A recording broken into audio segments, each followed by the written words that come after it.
बिस्मिल्लाहिर्रहमानिर्रहीम।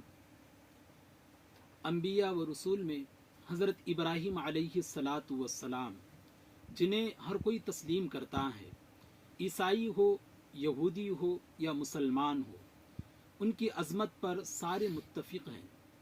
हज़रत इब्राहीम अलैहिस्सलातु वस्सलाम, जिन्हें अबुल अंबिया कहा जाता है, कुरान मजीद में सूरह बक़रा आयत नंबर 134, जिसमें अल्लाह ताला ने हज़रत याक़ूब अलैहिस्सलातु वस्सलाम के बारे में फरमाया।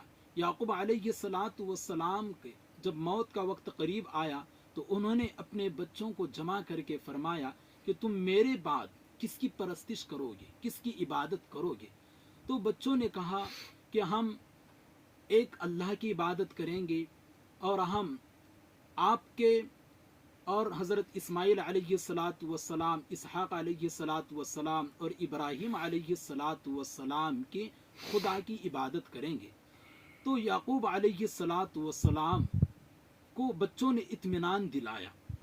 इस आयत से उम्मत मुस्लिमा को एक पैगाम है और ये आयत इंसान को हैरत में भी डालती है, हर साहिब ईमान को। और इसमें एक नसीहत है कि हर साहिब ईमान को चाहिए कि वह अपने बच्चों के ईमान की फ़िक्र करे। हज़रत इब्राहीम अलैहिस्सलातु वस्सलाम, हज़रत याक़ूब अलैहिस्सलातु वस्सलाम, इनके 4 पुश्तों तक इनके ख़ानदान में अंबिया आते गए। बहुत से अंबिया इनके ख़ानदान में आए, लेकिन उसके बावजूद ईमान के मुताल्लिक़ कितने मुतफ़क्किर थे। आज दुनिया में हर ताजिर ये चाहता है कि मेरा बच्चा बड़े से बड़ा बिजनेसमैन बने। हर मुलाजिम की ये तमन्ना होती है कि मेरा बच्चा बड़े से बड़े ओहदे पर फाइज हो। तो इसी तरह से हर साहिब ईमान को चाहिए कि मेरे बच्चों के ईमान अकाईद मजबूत हो, वो ईमानी तालीमात से मुकम्मल तौर पे आरास्ता हो, उसके अकाईद मजबूत हो। तो इससे वो औलाद भी दुनिया में जब तक मौजूद रहेगी अपने वालिदैन के लिए खैर का सबब रहेगी, और जब वालिदैन दुनिया से जाएंगे मरने के बाद भी ये औलाद उनके लिए बाइस सवाब रहेगी।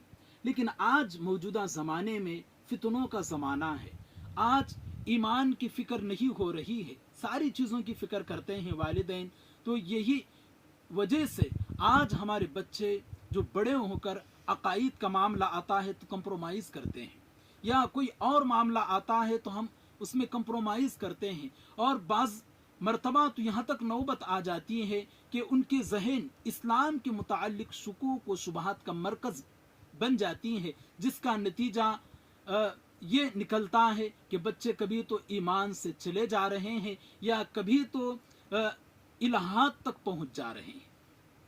क्योंकि बातिल ताकतें और इस्लाम दुश्मन ताकतें और ईमान के लुटेरे जगह जगह पर बैठे हैं, और इनका मकसद यही है कि किस तरह से उनके ईमान को उनसे सल्ब किया जाए, उनके ईमान को उनसे हथिया लिया जाए। तो आज हर वालिदैन को चाहिए, मौसम गर्मा चल रहा है और बच्चों को स्कूलों की तातीलात लग चुकी हैं, तो इन तातीलात का फ़ायदा उठाते हुए हम अपने बच्चों को इन तातीलात में उनके अकाईद को मजबूत करें, दीनी तालीम से उन्हें आरास्ता करें, उनके कुरान मजीद जिसको नहीं आता उसको सिखाए, या जिसका सही नहीं है उसको सही करने की कोशिश करे। अल्लाह से दुआ है कि अल्लाह ताला हम सबको इन तातीलात का फ़ायदा उठाते हुए खूब हमें अपने अकाईद को मजबूत करने की तौफीक अता फरमाए।